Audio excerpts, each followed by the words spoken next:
اسماعیل ایک درخت کے سائے میں بیٹھے شکار کے لیے تیر بنا رہے تھے۔ اپنے والد کو دیکھ کر خوش ہوئے اور احترام میں کھڑے ہو گئے۔ اس گھر کی تعمیر مکمل ہونے تک جس پتھر پر کھڑے ہو کر اللہ کے نبی ابراہیم تعمیر کرتے رہے، اس پتھر پر ان کے قدموں کے نشان ثبت ہو گئے۔ آج کا عنوان: اللہ کریم نے بنی اسماعیل سے بنی کنانہ کو چنا۔ ابراہیم علیہ السلام کی اولاد میں سیدہ ہاجرہ سے اللہ کے نبی اسماعیل علیہ السلام پیدا ہوئے۔ سیدہ سارہ سے اللہ کے نبی اسحاق علیہ السلام اور سیدہ قطورہ بنت مفتور سے بھی ابراہیم کی اولاد ہوئی۔ اسحاق کو ملک شام اور فلسطین کے لوگوں کی ہدایت کی ذمہ داری دی گئی۔ سیدہ قطورہ سے ہونے والی اپنی اولاد کو ابراہیم نے یمن کے لوگوں کی ہدایت کی ذمہ داری دی۔ اسماعیل کو بیت اللہ کی خدمت اور عرب کے لوگوں کی ہدایت کی ذمہ داری دی۔ اسماعیل مکہ میں آباد ہوئے اور وہیں ان کی شادی قبیلہ بنی جرہم کے سردار مزاز بن عمر کی بیٹی ریلا سے ہوئی۔ اسماعیل کے 12 بیٹے ہیں۔ اسماعیل کی اولاد یمن، مصر اور شام تک پھیل گئی۔ ان میں سے ایک بیٹے کا نام قیدار ہے۔ ان کی اولاد عرب میں پھیلی۔ قیدار کی اولاد میں عدنان پیدا ہوئے۔ عدنان رسول اللہ صلی اللہ علیہ وآلہ وسلم سے 21 پشت پہلے پیدا ہوئے۔ رسول اللہ سے 14 پشت پہلے کنانہ پیدا ہوئے۔ 11 پشت پہلے فہر بن مالک پیدا ہوئے۔ رسول اللہ کے پردادا کا نام ہاشم ہے۔ رسول اللہ کا خاندان عدنان کی وجہ سے عدنانی، کنانہ کی وجہ سے کنانی اور فہر بن مالک جن کا لقب قریش ہے کی وجہ سے قریشی کہلاتا ہے۔ رسول اللہ کے پردادا ہاشم کی وجہ سے یہ خاندان ہاشمی کہلاتا ہے۔ واصلہ بن اسقی روایت کرتے ہیں کہ رسول اللہ نے کہا کہ اللہ تعالیٰ نے اولاد ابراہیم سے اسماعیل کو چنا۔ اسماعیل کی اولاد سے کنانہ کو، کنانہ سے قریش کو، اور قریش سے بنی ہاشم کو، اور بنی ہاشم سے مجھے منتخب کیا۔ رسول اللہ کا شجرہ نسب والد کی طرف سے یوں ہے: محمد بن عبداللہ بن عبد المطلب بن ہاشم بن عبد مناف بن قصہ بن کلاب بن مرہ بن کعب بن لوئی بن غالب بن فہر قریش بن مالک بن نضر قیس بن کنانہ بن خزیمہ بن مدرکہ بن الیاس بن مدر بن نزار بن معد بن عدنان۔ والدہ کی طرف سے رسول اللہ کا شجرہ نسب یہ ہے: محمد بن آمنہ بنت واہب بن عبد مناف بن زہرہ بن کلاب بن مرہ۔ کلاب بن مرہ پر رسول اللہ کے والد عبداللہ اور رسول اللہ کی والدہ بی بی آمنہ کا شجرہ نسب ایک ہی ہو جاتا ہے۔ رسول اللہ کی 21ویں پشت تک شجرہ نسب پر تاریخ دانوں کا اتفاق ہے۔ اس سے پہلے کے ناموں پر اختلاف پایا جاتا ہے۔ رسول اللہ جب اپنا نسب نامہ بیان کرتے تو عدنان تک ہی ذکر کرتے۔ اسی احترام میں رسول اللہ کا شجرہ نسب یہاں عدنان تک بیان کیا گیا ہے۔ رسول اللہ کی ایک اور حدیث ہے: میرے سارے نسبی آباء و اجداد توحید پر اور پاک تھے۔ رسول اللہ کے خاندان نے قدیم ترین دین توحید کی روایات وراثت میں پائیں۔ اس خاندان میں بابل، مصر اور عرب کی مختلف نسلوں کا خون شامل ہے۔ اس بات نے رسول اللہ کے خاندان کو بہت سی عصبیتوں سے بچائے رکھا۔ رسول اللہ کے قریبی رشتہ داروں میں یونانی بھی ہیں۔ رسول اللہ کی پھپھی کی بیٹی حمنہ بنت جاحش کے شوہر مصعب بن عمیر یونانی ہیں۔ رسول اللہ کا خاندان شرافت اور نسب میں نہایت اعلیٰ ہے۔ یہی وجہ ہے کہ تمام تر دشمنی اور مخالفت کے باوجود کسی نے رسول اللہ کے باپ دادا اور خاندان کے بارے میں لب گشائی کی جرت نہیں کی۔ اس بات کی گواہی ابو سفیان بن حرب نے شہنشاہ روم ہرقل کے دربار میں دی۔ ہرقل کے سوال کے جواب میں ابو سفیان نے کہا: محمد بن عبداللہ ایک عالی خاندان سے ہیں۔ یہ اس زمانے کی بات ہے جب ابو سفیان دوسرے قریشی سرداروں کی طرح رسول اللہ کے بدترین دشمن تھے۔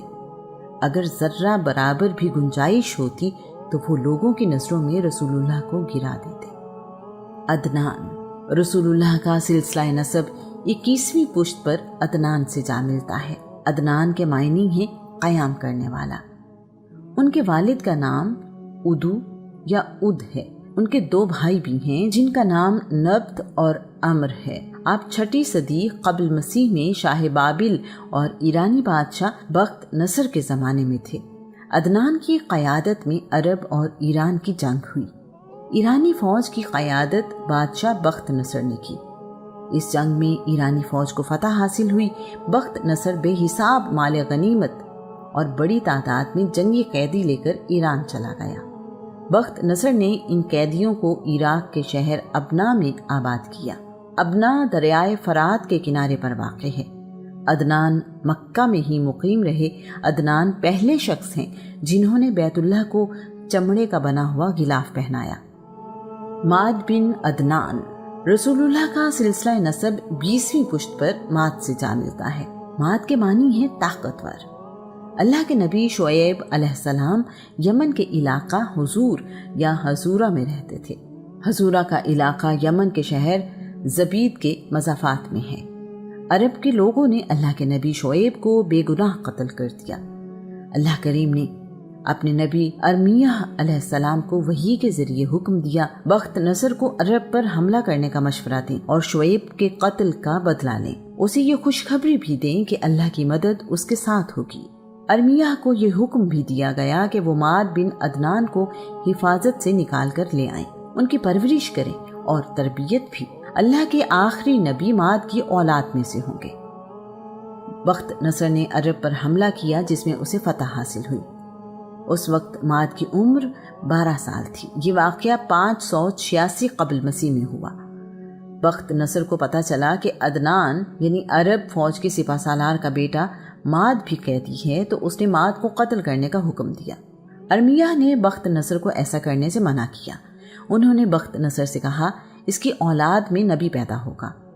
بخت نصر نے اپنا حکم واپس لے لیا۔ ارمیہ ماد کو اپنے ساتھ ایران سے ملک شام لے گئے۔ بخت نصر کے مرنے کے بعد ارمیہ ماد کو واپس مکہ لے آئے۔ ماد کی وجہ سے اسماعیل کی اولاد کو دوبارہ طاقت اور حکومت ملی۔ انہوں نے تہامہ شہر جو مکہ کے قریب ایک آبادی کا نام ہے اس پر قبضہ کیا اور وہاں ایک قلعہ بھی تعمیر کروایا۔ ماد کی اولاد یہیں رہنے لگی۔ ماد کی وجہ سے ہی تہامہ میں خوشحالی کا آغاز ہوا۔ وہ ہر وقت جنگ کے لیے تیار رہتے تھے، جس جنگ میں بھی حصہ لیتے فتح حاصل کرتے۔ نزار بن معد، رسول اللہ کا سلسلہ نسب 19ویں پشت پر نزار سے جا ملتا ہے۔ نزار کے معنی ہیں یگانہ روزگار، یکتا۔ ان کا چہرہ چمکتا ہوا تھا، اسی وجہ سے پیدا ہونے والا بچہ نزار کے نام سے مشہور ہو گیا۔ نزار پیدا ہوئے تو بہت خوبصورت تھے، جس کو دیکھ کر ان کے والد کی خوشی کی انتہا نہ رہی۔ انہوں نے بے شمار اونٹ قربان کیے، امیر غریب اپنوں اور بیگانوں سب کو دعوت دی۔ اس پر بڑی رقم خرچ ہوئی۔ ماد کہا کرتے تھے اللہ کریم نے اس بیٹے کی صورت میں مجھ پر جو انعام کیا ہے اس کے مقابلے میں یہ خرچ کچھ بھی نہیں۔ روایت ہے کہ نزار کی آنکھوں میں نبوت کی روشنی دیکھی جا سکتی تھی۔ وہ بہت ہی عقل مند اور فہم و فراست کے مالک تھے۔ جس بادشاہ کے دربار میں جاتے خوب عزت و احترام پاتے۔ بادشاہ ان سے بڑی محبت سے پیش آتا۔ مدر بن نزار، رسول اللہ کا سلسلہ نسب 18ویں پشت پر مدر سے جا ملتا ہے۔ مدر کے معنی ہیں سفید، گورا چٹا، اجلا۔ بہت حسین و جمیل تھے، جو انہیں دیکھتا ان کا دیوانہ ہو جاتا۔ اپنی جان نچھاور کرتا تھا۔ خوبصورت ہونے کے ساتھ دلکش آواز کے مالک بھی تھے۔ ایک دن اونٹ پر سواری کرتے ہوئے گر پڑے، ہاتھ کی ہڈی ٹوٹ گئی۔ درد کی شدت سے کہنے لگے میرا ہاتھ، میرا ہاتھ۔ خوبصورت اور دلکش آواز سن کر بہت سے اونٹ ان کے ارد گرد جمع ہو گئے۔ عرب میں ہدی خانی یعنی اونٹ کی تعریف میں شاعری کا آغاز مدر نے کیا۔ انہوں نے کمال کی ذہانت پائی تھی۔ بنی عدنان میں مدر سب سے زیادہ دولت مند تھے۔ نزار کے 4 بیٹے ہیں، مدر، ربیعہ، ایات اور انمار۔ نزار کا آخری وقت قریب آیا تو انہوں نے اپنے بیٹوں سے کہا، اگر تم میں کسی بات پر اختلاف ہو جائے تو نجران میں رہنے والے افعا جرہمی کے پاس جانا اور اپنا فیصلہ کروا لینا۔ نزار کے بعد ان بھائیوں میں جائیداد کی تقسیم پر جھگڑا ہو گیا۔ چاروں بھائی اپنے والد کی وصیت کے مطابق نجران کے لیے نکلے۔ سفر کے دوران ان کا گزر ایک ہرے بھرے میدان سے ہوا۔ مدر نے گھاس دیکھی تو کہا، یہاں گھاس چرنے والا اونٹ کانا تھا۔ ربیعہ نے کہا، وہ اونٹ لنگڑا بھی تھا۔ ایات نے کہا، اس اونٹ کی دم بھی نہیں تھی۔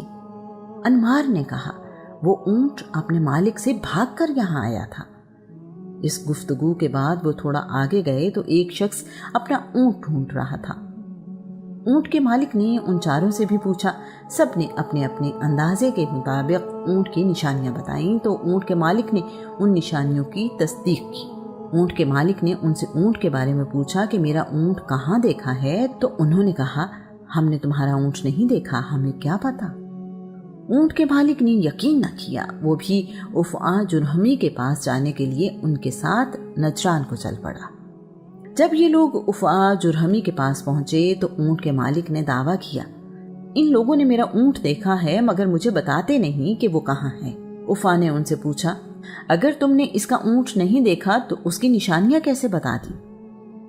مدر نے کہا، میں نے جب گھاس دیکھی تو وہ ایک طرف سے چری ہوئی تھی، جبکہ دوسری طرف جوں کی توں تھی۔ میں نے اندازہ لگا لیا کہ اونٹ کو ایک آنکھ سے دکھائی نہیں دیتا۔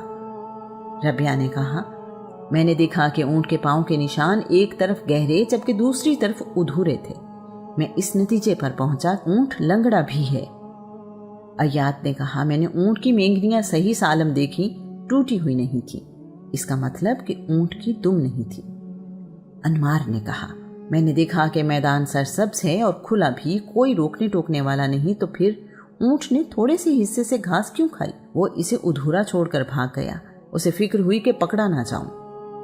افعا جرہمی نے یہ باتیں سن کر اونٹ کے مالک سے کہا، جاؤ بھائی، تمہارا اونٹ ان کے پاس نہیں ہے۔ اس کے بعد افعا جرہمی نے ان سے پوچھا، تم لوگ کون ہو اور میرے پاس کیوں آئے ہو؟ انہوں نے بتایا کہ ہم نزار بن معاد کے بیٹے ہیں اور آپ کے پاس جھگڑے کا فیصلہ لینے آئے ہیں۔ افعا جرہمی نے حیرت سے کہا، اتنی عقل اور دانائی کے باوجود مجھ سے فیصلہ لینا بڑے تعجب کی بات ہے۔ افعا جرہمی نے ان کی پرتکلف دعوت کی۔ رات میں انگور کا مشروب پیش کیا گیا، کھانے میں بکری کا گوشت بنایا گیا۔ افعا نے بہت ہی اہتمام سے ان کی خدمت کی۔ کھانا کھانے کے بعد مدر نے کہا، میں نے ایسا مشروب زندگی بھر نہیں پیا، کاش انگور کی بیل جس سے یہ مشروب بنا کسی قبر پر نہ اگی ہوتی۔ ربیعہ نے کہا، ایسا لذیذ گوشت میں نے کبھی نہیں کھایا، کیا ہی اچھا ہوتا اگر یہ بکری کسی کتیا کے دودھ پر نہ پلی ہوتی۔ ایات نے کہا، میں نے ایسا میزبان نہیں دیکھا، کاش اس کا باپ کوئی غیر نہ ہوتا۔ انمار نے کہا، میں نے ایسی گفتگو پہلے نہیں سنی جو ہمارے لیے اس قدر فائدہ مند ہو۔ افعا جرہمی یہ باتیں سن کر حیران رہ گیا۔ اس نے مشروب بنانے والے کو بلایا اور پوچھا کہ انگور کہاں سے لیے تھے؟ مشروب بنانے والے نے کہا، میں نے انگور کی بیل تمہارے والد کی قبر پر اگائی تھی تاکہ سبزہ رہے۔ جب یہ بیل بڑھتی رہی تو اس پر انگور آ گئے، میں نے وہیں سے انگور لے کر مشروب بنایا ہے۔ اب افعا جرہمی کی حیرت بڑھ گئی۔ چرواہا بلایا گیا اور پوچھا گیا تو چرواہا بولا، جب یہ بکری پیدا ہوئی تو اس کی ماں مر گئی تھی، میں نے اس چھوٹی بکری کو کتیا کا دودھ پلانا شروع کر دیا۔ اب افعا جرہمی کی حیرت بہت زیادہ تھی۔ وہ پریشانی میں اپنی ماں کے پاس گیا اور پوچھا، میرا والد کون ہے؟ اس کی ماں نے بتایا کہ میں ایک سردار کی بیوی تھی جس سے کوئی اولاد نہیں تھی، میں نہیں چاہتی تھی کہ وہ بے اولاد رہے، میں نے کسی اور سے تعلق قائم کیا اور تم پیدا ہوئے۔ افعا جرہمی ان لوگوں کا وجدان دیکھ کر حیران تھا۔ اس نے ان لوگوں کا دعویٰ سنا اور فیصلہ کر دیا۔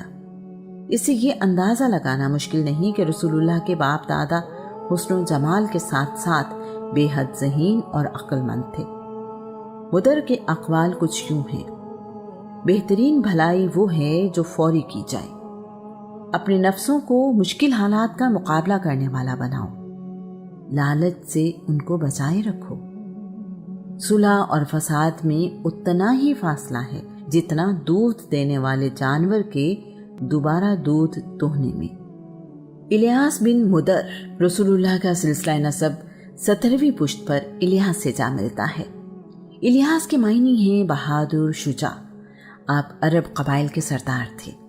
سب لوگ الیاس کو عزت کی نگاہ سے دیکھتے تھے۔ الیاس قربانی کا جانور لے کر بیت اللہ جانے والے پہلے شخص ہیں۔ الیاس نے اپنی قوم کی تربیت کی اور اسماعیل کے دین میں شامل کی گئی خرابیوں کو دور کیا۔ مقام ابراہیم طوفان کی وجہ سے گم ہو گیا تھا، الیاس نے اسے تلاش کر کے اس کی جگہ پر رکھا۔ ان کے اقوال کچھ یوں ہیں: جو بھلائی کی بات کرتا ہے وہ خوشی کی فصل کاٹتا ہے، جو برائی بوتا ہے وہ شرمندگی کی فصل کاٹتا ہے۔ مدرکہ بن الیاس رسول اللہ کا سلسلہ نسب 16ویں پشت پر مدرکہ سے جا ملتا ہے۔ ان کا اصل نام عمر ہے۔ ایک دن جنگل میں اپنے بھائی عامر کے ساتھ اونٹ چرا رہے تھے کہ انہیں شکار مل گیا۔ وہ اسے پکانے میں مصروف ہو گئے۔ اچانک ایک خرگوش چھلانگے لگاتا ہوا پاس سے گزرا، جس کی وجہ سے اونٹ بھاگے۔ عمر نے اپنے بھائی عامر سے پوچھا، اونٹ کے پیچھے جاؤ گے یا شکار پکاؤ گے؟ عامر نے شکار پکانے کی حامی بھری۔ عمر اونٹوں کے پیچھے بھاگے اور انہیں پکڑ کر لے آئے۔ شام کو گھر واپس آئے تو اپنے والد کو ساری بات سنائی۔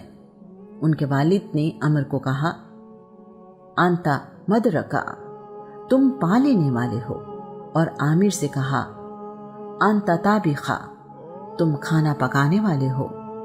دونوں انہی ناموں سے مشہور ہو گئے۔ خزیمہ بن مدرکہ رسول اللہ کا سلسلہ نسب 15ویں پشت پر خزیمہ سے جا ملتا ہے۔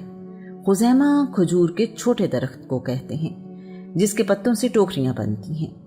ان کی کنیت ابو اسد ہے۔ ان کی والدہ کا نام سلمہ بنت اسلم ہے۔ یہ لوگوں پر بہت احسان کیا کرتے تھے۔ ان کے اخلاق بہت اعلیٰ تھے۔ آپ دین ابراہیم پر عمل کرتے تھے۔ ان کے ایک بھائی کا نام حزیل ہے۔ کنانہ بن خزیمہ رسول اللہ کا سلسلہ نسب 14ویں پشت پر کنانہ سے جا ملتا ہے۔ ان کی کنیت ابو ندر ہے۔ ان کی والدہ کا نام ابانہ بنت سعد ہے۔ کنانہ کے معنی ترکش ہیں، جس میں تیر رکھے جاتے ہیں۔ جس طرح ترکش اپنے اندر تمام تیروں کو چھپا لیتا ہے، اسی طرح انہوں نے اپنی ساری قوم کو اپنی جود و سخا سے اپنے دامن میں چھپا لیا تھا، اس لیے یہ کنانہ کے نام سے مشہور ہوئے۔ رسول اللہ کا خاندان انہی کی وجہ سے کنانی کہلایا۔ کنانہ کے علم و فضل کی وجہ سے اہل عرب دور دور سے ان سے ملنے آتے تھے۔ کنانہ اہل عرب سے کہا کرتے تھے، مکہ میں ایک نبی ظاہر ہونے والا ہے، اس کا نام احمد ہوگا، وہ اللہ کریم پر ایمان لانے کی دعوت دے گا، نیکی، احسان اور بلند اخلاق کی تلقین کرے گا۔ اہل عرب، تم اس کی پیروی کرنا، اس سے تمہاری عزت اور قدر میں اضافہ ہوگا۔ ایک روز کنانہ حتیم یعنی بیت اللہ کا وہ حصہ جس پر چھت نہیں ہے اور سفید رنگ کی نیم دائرہ دیوار ہے، اس میں سو رہے تھے کہ انہوں نے خواب دیکھا۔ انہیں خواب میں کہا گیا، ان 4 چیزوں میں سے ایک چن لو، گھوڑے، اونٹ، تعمیرات اور دائمی عزت۔ کنانہ نے عرض کی، میرے رب، مجھے یہ ساری نعمتیں عطا فرما دے۔ اللہ کریم نے ان کی دعا کے صدقے یہ ساری نعمتیں عطا کی۔ ندر بن کنانہ رسول اللہ کا سلسلہ نسب 13ویں پشت پر ندر سے جا ملتا ہے۔ ندر کا مطلب ہے تابناک اور تر و تازہ۔ ان کا نام قیس ہے۔ ان کی والدہ کا نام برہ بنت مر بن اد بن طابقہ ہے۔